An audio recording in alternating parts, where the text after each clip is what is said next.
BN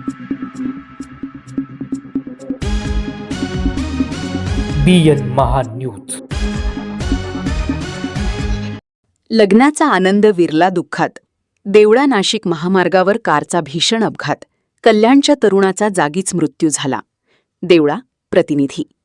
लग्नकार्यासाठी आलेल्या आनंदाच्या क्षणांवर काळाने घाला घातला आहे.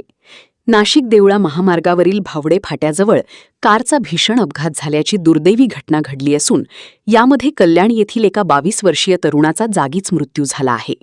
या अपघातात अन्य 2 मित्र गंभीर जखमी झाले असून त्यांच्यावर नाशिकमध्ये उपचार सुरू आहेत. नेमकी घटना काय?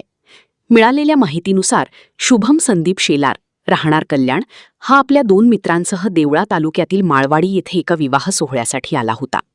6 मे रोजी मांडव कार्यक्रम आटोपून परतत असताना भावडे फाट्याजवळ त्यांच्या MH47W 6336 क्रमांकाच्या कारला भीषण अपघात झाला. अपघात इतका भीषण होता की कारचा चक्काचूर झाला. यामध्ये शुभम शेलार याचा जागीच मृत्यू झाला तर त्याचे 2 मित्र गंभीर जखमी झाले. मदतकार्य आणि उपचार. अपघाताचा आवाज होताच परिसरातील स्थानिक नागरिकांनी तात्काळ घटनास्थळी धाव घेत बचावकार्य सुरू केले. जखमी. 2 गंभीर जखमींना तातडीने नाशिक येथील खाजगी रुग्णालयात उपचारासाठी दाखल करण्यात आले आहे. मृतदेह. शुभमचा मृतदेह देवळा ग्रामीण रुग्णालयात नेण्यात आला, जिथे शवविच्छेदनानंतर तो नातेवाईकांच्या स्वाधीन करण्यात आला. पोलीस तपास. या घटनेची नोंद देवळा पोलीस ठाण्यात करण्यात आली आहे. पोलीस निरीक्षक सार्थक नेहते यांच्या मार्गदर्शनाखाली अपघाताचा पुढील तपास सुरू आहे. हा अपघात नेमका कशामुळे झाला?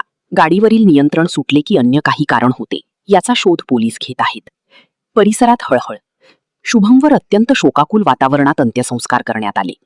एका शुभकार्यासाठी आलेल्या तरुणाचा अशा प्रकारे अपघाती मृत्यू झाल्याने माळवाडी आणि कल्याण परिसरात मोठी हळहळ व्यक्त होत आहे. अंत्यसंस्कारावेळी त्याचे मित्र आणि ग्रामस्थ मोठ्या संख्येने उपस्थित होते. वृत्तसंकलन BN महान्यूज, देवळा.